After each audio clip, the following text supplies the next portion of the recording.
Money became her heartbeat. Every gift, every bundle of cash, every wire transfer filled her with pride. She told herself she was building a better life, creating a future, and escaping the poverty she had once known. The voices of guilt, about the families she was tearing apart, grew smaller and smaller until she no longer heard them. She didn't care if the men were married. She didn't care if they spent their last coin.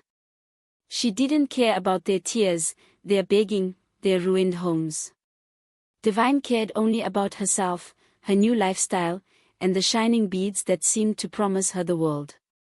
Success always came with shadows, and Divine soon realized hers had a name, Juliet. Juliet had been the one who first showed her the way, the one who gave her the waist beads, the one who whispered secrets in her ear. But as time passed, things changed. At clubs, hotels, and lounges, Divine became the star of the night. Men who once fought for Juliet's attention now ran after Divine, throwing money at her feet and begging for her time. At first, Juliet hid her feelings behind fake smiles. But deep inside, jealousy burned like fire. She hated the way men ignored her now, hated how Divine seemed to glow brighter than anyone else in the room. The friendship that once felt strong began to crack, and soon, it broke completely. One hot evening, after a night out, they got into an argument.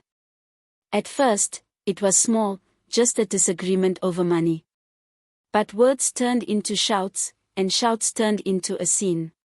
People gathered, curious, their eyes wide as the two young women stood face to face in the middle of the street. And then Juliet snapped. "You think you're better than me?" she screamed, her voice shaking with rage. "Tell them, Divine. Tell them how you've been using charms on men. Tell them about your waist beads, the same beads you used to trap men and collect their money." The crowd gasped. All eyes turned to Divine.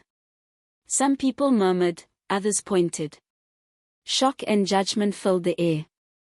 Divine froze, her face pale, her heart pounding like a drum.